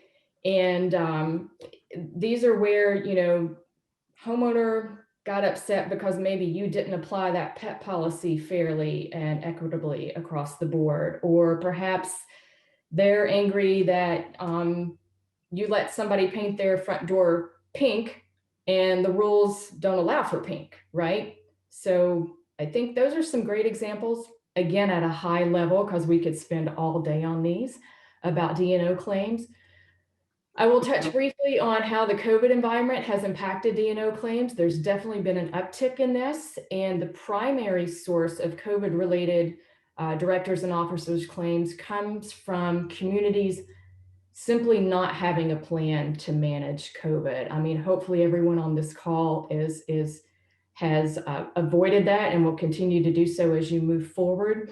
But that's been the biggest source over the past 12 months. And it remains to be seen, you know, how that's going to play out as we continue to move forward and hopefully out of this COVID environment. So it's very important if you're thinking of opening your amenities this summer, talk with counsel, talk with your broker, you know, again, surround yourselves with the professionals so you can make the best business decision for your community when it comes to opening those amenities this summer, because Long story short, if you get a claim related to COVID or somebody contracted COVID at your community, you're likely not going to have coverage for it. I think everyone on this call has probably heard that already, but it is definitely worth repeating. So we can move forward from this slide. Krista, can I just point out something? Well, you touched on something, the exclusions, which is, and you just taught me something. I did not know that folks that are actually appointed to boards rather than elected may be excluded. So I've learned something on that. But the other exclusions have to do with intentional torts, and that's commonly the defamation, number one, discrimination, number two, and then any other intentional tort, putting your hand in the cookie jar.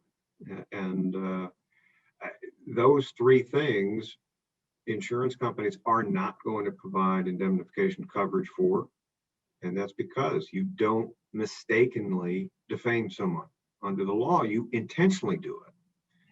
Number two, you don't negligently or mistakenly discriminate against somebody. That's an intentional tort. The allegation is you intentionally did it. And if you're found liable for it, then that's something that can exclude. And of course, you intentionally found yourself in the cookie jar taking out the monies. That you didn't negligently do that. You intentionally did that. And that's another source of exclusion. I just wanted to point those three exclusions out.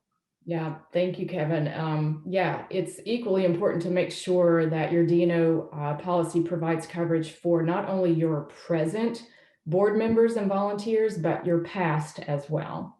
Krista, yes. This is BK. Maybe you could just touch on explaining coverage, because you talked about committee members, but I know a lot of times people think that volunteers that take on a project that has not been sanctioned by the board and it's not under a committee, like they want to put up flagpoles, so they all get together on a Saturday and put up flagpoles, but it wasn't an approved item through the board or on a committee. But like, it's okay because we're covered under the insurance if anybody gets hurt or if the pole falls on somebody's head and knocks them out. So maybe you could just maybe cover that a little bit.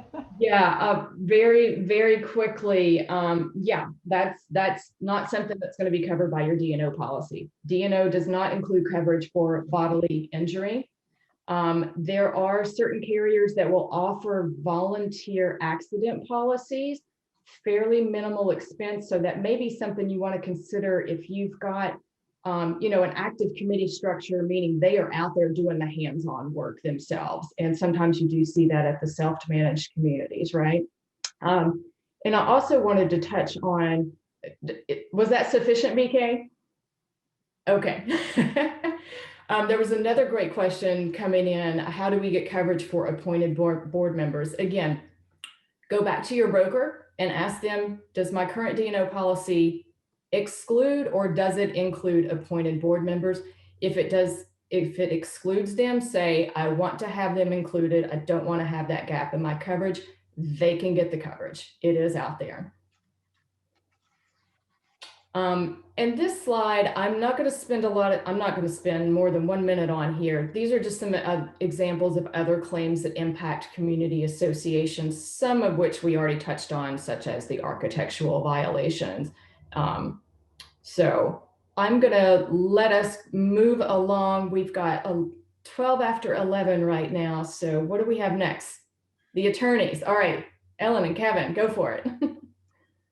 Well, I can just briefly, you partner with your attorney. The key point, we're legal counsel, and I tell this to everybody, and I say this at every annual meeting. I represent the association and not any single individual in that room. And we don't represent, well, the board. There's a subtle difference between the board and the association, but I represent the association, and they speak and they act through the board. But I represent the association, which is the entity. The board is not the entity. Of course, I can't represent any single member of the board or any, of course, officer or resident member. I had a case where one of the board presidents felt he had been defamed because of, think of it, and he was so angry, and he looked at me and said, well, the board approved for you to file a defamation action against her. And I said, well, then you would be my client, Mr. President, because it's your defamation case against this complainer, and I can't represent any single member. I don't care about the relationship I have with you as a person and as a business dealings, but you are an individual, and I can't represent you in any shape or form. And I love the fact that when someone calls me and says, oh, I have a gripe against my board, will you represent me? We have just a general position in our firm that we don't represent individual unit owners. I don't care if we represent the association, because we might in the future, and I don't want to be conflicted out. So more of a business decision for us, but I love being able to say that that's just our line of representation is we can't represent angry unit owners. And the general recommendation, you have to have someone with association experience, especially in this area of the country. It is more complex than folks think. There is a lot of in-house counsel work. There's a lot of collections work to be done. There is a lot of expertise, believe it or not. No, I didn't in 6th grade tell my teacher that I was going to be a community associations attorney. No. No, we're nonprofits. We are corporations, and we are litigators, and it's a combination of both. But you do need to have someone with that expertise so they can go after the developer, so they can protect you against the county. They know how to go after the individual unit owners for collections, when to make the moves, what rights you have, the time limits, and all of that. So it is important. And of course, avoid retaining a member of the association. That goes for everything. Oh, we have a board member who's an architect, and she's going to make the drawings for the new lobby, and it'll save us a lot of money. It never saves you money. I can tell you that, because that individual is going to move, and then that individual is going to make a mistake, and you're going to have no one to go back on because you just thought you would just allow a member or a member of the board, member of the association to kind of do you a favor, all in good neighborly fun, but you run into business, and we don't do favors that way, because it's only going to run into problems in the future. Ellen, take over on the next one, if you would, please. Sure. Unless you want me to. All good. All good. So, there's all sorts of in that expertise area of what the attorneys can do for you. They can translate your governing documents. I'm sure, Kevin and I, we get emails, we get calls. What does this mean? And it depends, the famous answer, because there's all sorts of innuendos that come up in the governing documents. There's industry interpretation. There's cases that help us advise you how to best determine your documents for the particular situation you're in.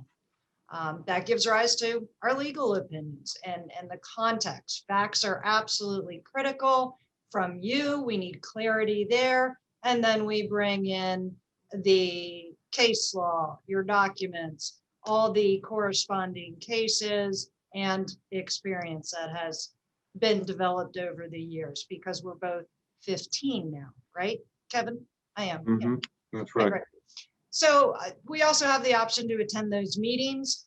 Typically, I find that the meetings I get invited to are the more special ones, and that's okay. Because again, it's a teamwork. Management comes in, the board comes in, an attorney comes in. So everybody's working together to make the business proceed more smoothly. People also tend to be a little bit more professional when there's other professionals around. Everyone wants to be on better behavior. And a good catch-all there, Ellen, for meetings. You can go into executive session if you meet with your legal counsel to discuss legal matters.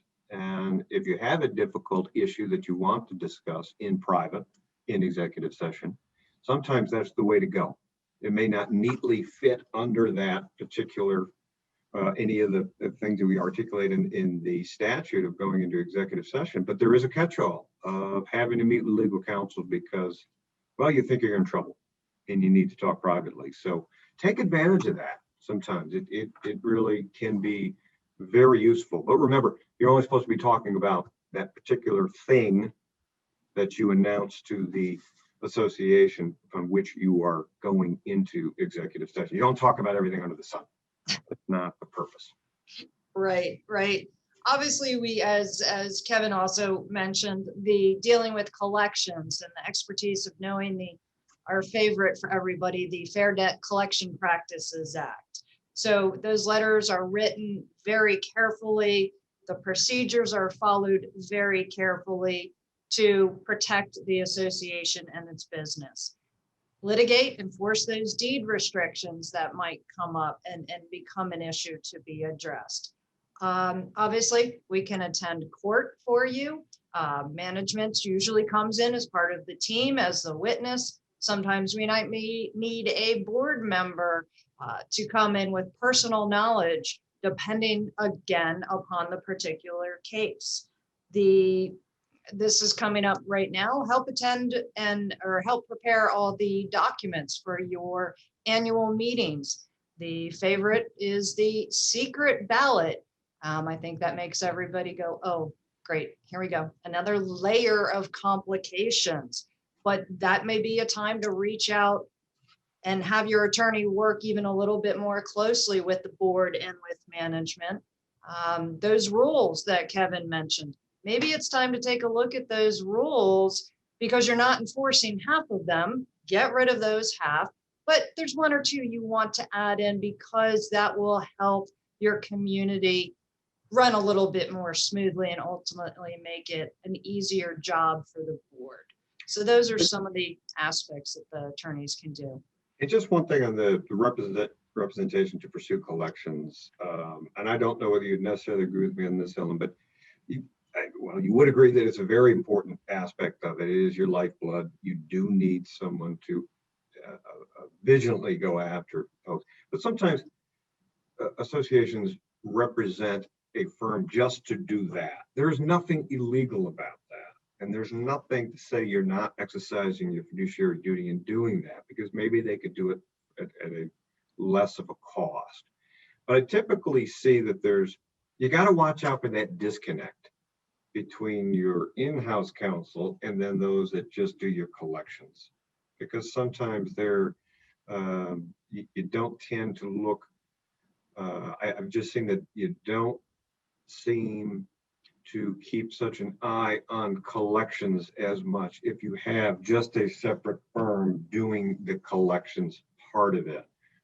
If you have one firm who's handling everything, I typically find that it's just a more efficient way to do business.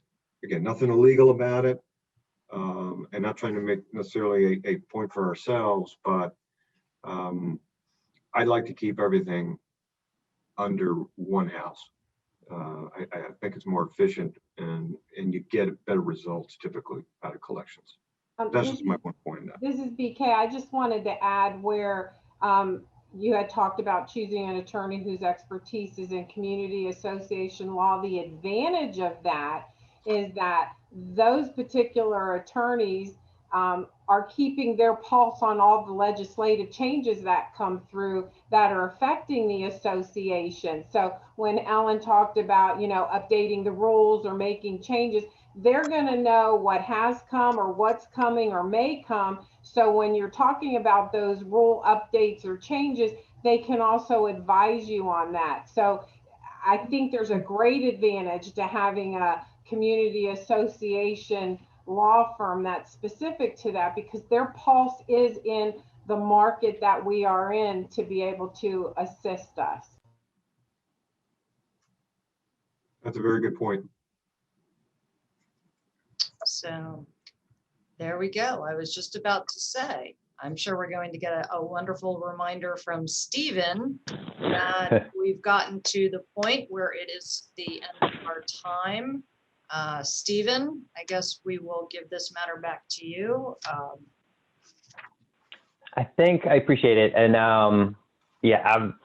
obviously our break time was just a little bit off.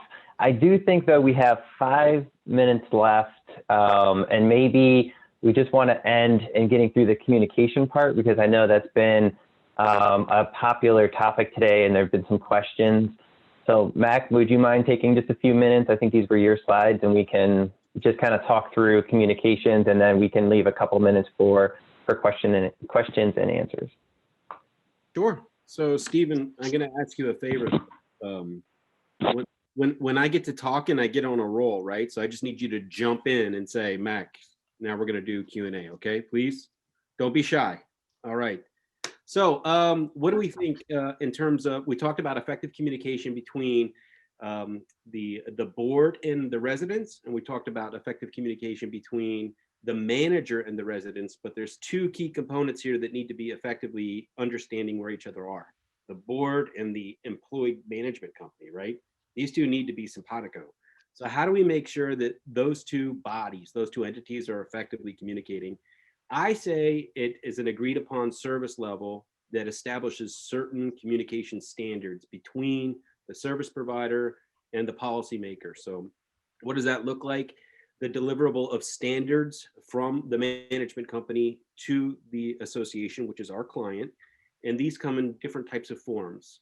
The things that I think are most useful that we've learned over time are some sort of weekly update. It doesn't have to be a manifesto, but just an email or a brief memo that says the value we provided to you over the past week involved the following things.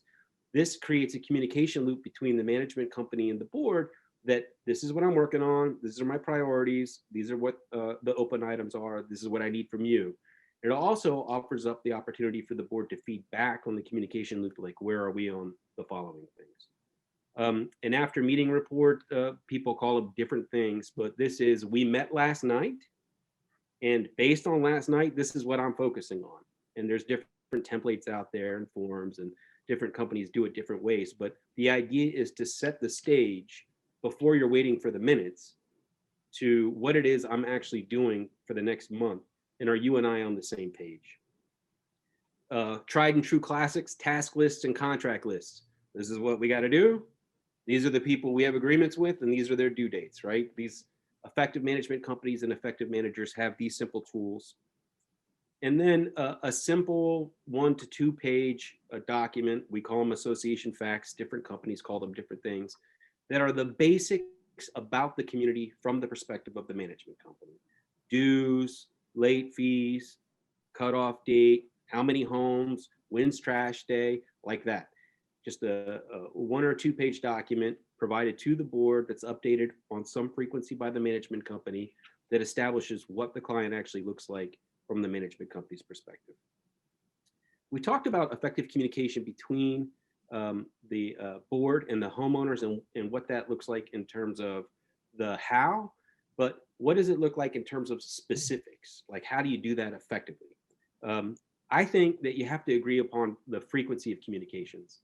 You know, as a homeowner in a homeowners association, I start filtering out too many messages. If I get a lot of noise from my association, you know, 2 to 3 emails a day from the association about what's going on in parts of the community that don't apply to me, I start tuning them out. So you want to find that balance between this is important because it's from the board or the management company and I'm going to pay attention, or I'm not going to pay attention or even click on it. So frequency is important. We've got to determine what is the frequency that works for the client. We want to make sure that the information we're distributing is topical. It's useful information. You want to, as a manager or a management company, avoid canned language, canned reminders. These things can be useful, you know, if you have similar rule violations that are recurring seasonally. But if you're a homeowner and you're getting 2 to 3 emails a month that are saying the same thing with the same reminders, you start tuning it out. So you want fresh information, topical information, avoiding canned language. You want to make sure that the distribution you're utilizing to get the word out is constantly updated. Different companies do this different ways, but what good is communication if it's not getting to anybody? So you want to make sure that the distribution lists are up to date and you're receiving that feedback loop from the homeowners that are being affected. And then lastly, I think, Stephen, and then I'll hand it over to you, is we're being treated more and more, being management services, are being treated more and more like a commodity. People almost look at us like electricity or gas, right? So this is a service that I require in order to make my community function. I just want you to do it, and I don't really want to deal with it. as long as you're charging me fair market value.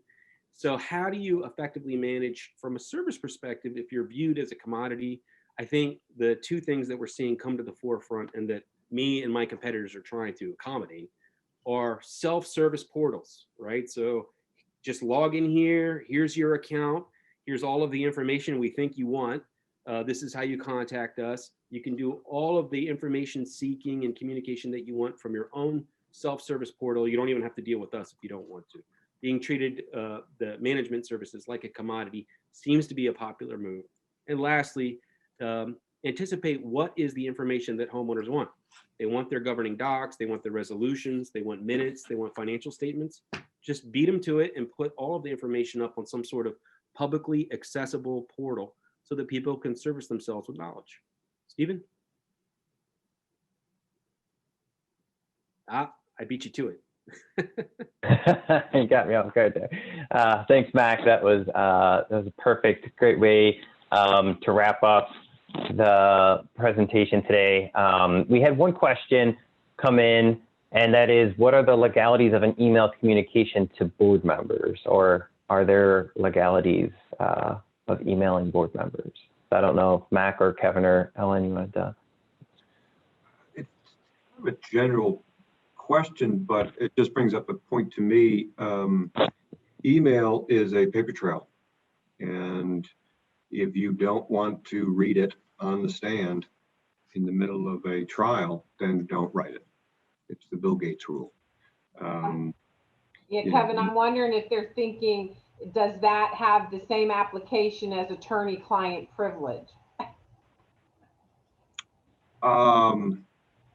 If it's from your counsel to the board, sure. If it's, whether it be a letter, whether it be an email, it is attorney-client. Let me just clarify, because it was for me. The question is, you were speaking, and we do a weekly update. The manager and the president are the two primary speakers, and then I share an email update to them. I don't talk about anything that would go to executive, but general things about contracts, about what's being accomplished in the community with vendors or other open items that are not executive items. And I guess the question is there a liability or is there a risk in updating the board through email for that kind of a weekly update? Only that it is in writing. Just be careful. Obviously, you're not defaming anyone, and you're not revealing any proprietary information of a vendor that he or she asks you to keep confidential in a proposal, for instance. If it's in a contract, that's an association document, and everyone gets to see that if it's a signed, executed contract. But so confidentiality issues and then defamation issues is what I would be concerned about. But other than that, I don't think there's anything to add. Christy, is your question, are emails to the board from a manager confidential? Yes. So if our manager emails something, maybe some information that's needed for a meeting to discuss a matter, if that goes to the board, that is considered confidential. Board members shouldn't share that with other members of the community. Is that correct? Well, that communication would be subject to discovery in litigation or pursuant to a subpoena. So it's not as if it's never going to be revealed. So again, I counsel folks, keep your emails to a minimum.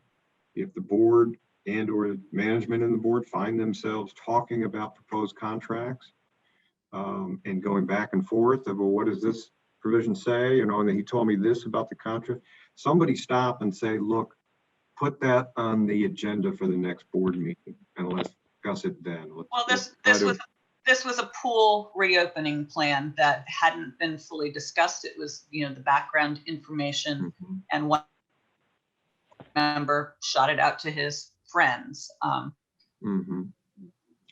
Not that the meeting to disappoints is but it just felt like maybe it shouldn't be distributed to everybody before the board has a chance to even discuss it.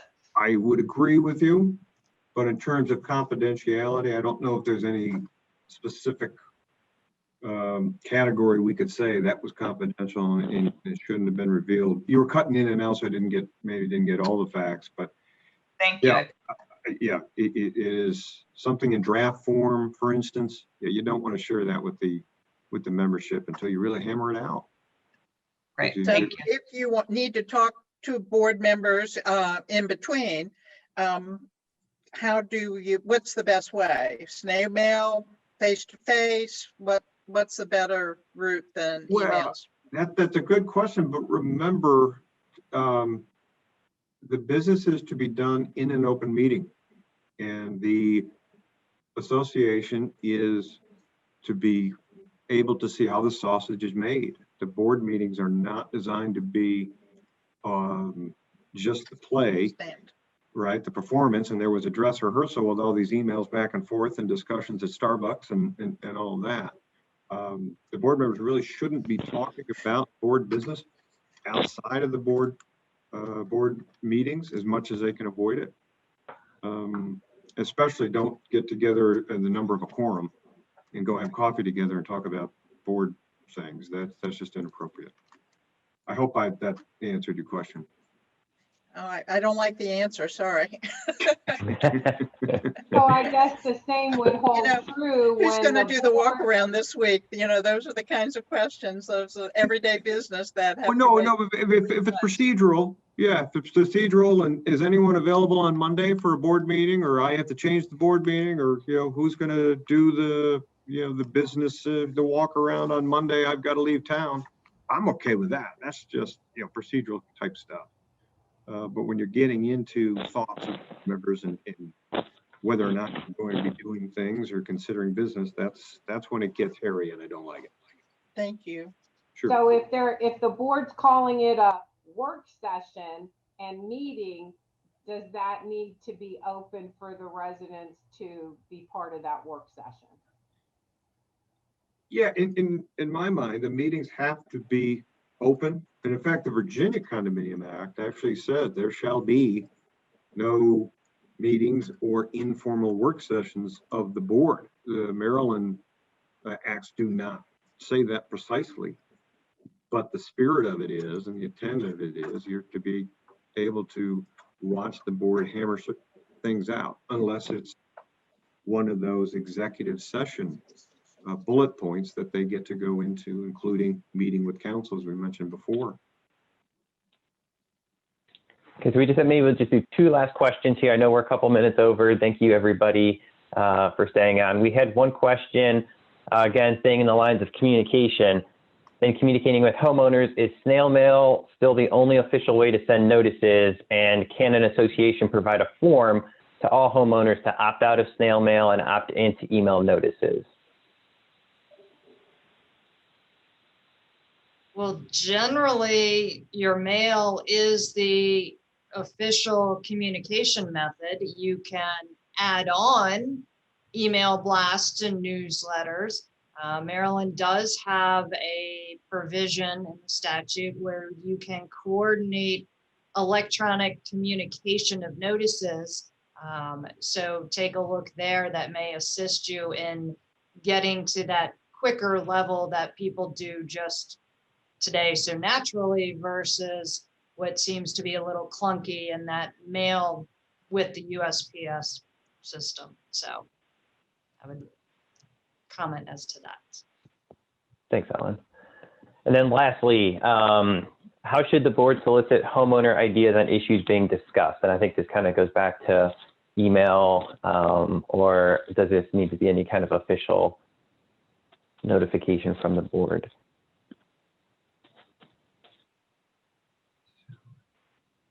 Any ideas or examples, maybe for DK or Mac? How do you guys have yours, or Krista?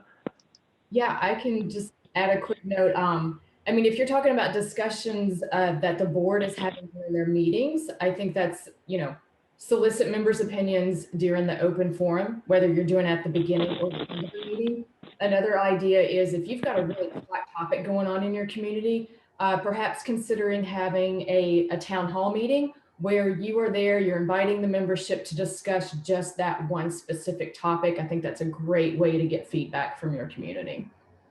Any other suggestions, BK? And I was going to say, to pop off of what you just said, Krista, if you have a hot topic and you're going to hold a town hall, to make sure that you notify all owners. If you do have people on an opt-out list that do not want email, you should really make sure that you send them a postcard notification so that they are notified as well. Because I know right now a lot of the associations are like hybrid. Some people only want the email, and some people are like, no, I don't want any email. So you do need to make sure that your notification is specific to the people, especially if they don't want email. You got to do a mailer. Great. Thank you both for that. Please first help me in thanking our panelists today. As I mentioned, we really appreciate the time and the effort to put the presentation together, also donating everyone's time on a Saturday morning. So thank you to all of our panelists. We really greatly appreciate it, and these events would not be possible without your expertise. For the attendees, we're going to have two handouts. There were two topics that we're going to have handouts for. One will be committees and the board's role and kind of overseeing and forming committees. The others will be on the roles, the various roles of officers on the board. And I would encourage anybody who, obviously this is a very dense topic, which is why we have our board leadership development workshop, which actually covers this over 2 days and goes into a little bit more depth on some of these topics. So if there's still some things that you're interested in, we'll send out information about that if you think it would be helpful for you or other members of your board. But again, thank you so much to our speakers. Thank you for everybody who attended. I hope everybody has a chance now and is able to get outside and enjoy some of this weather, I think, before it rains today. So thank you, everybody. We appreciate it. We'll be sending an email follow-up with all the information, and we hope to see you at future events. Thank you.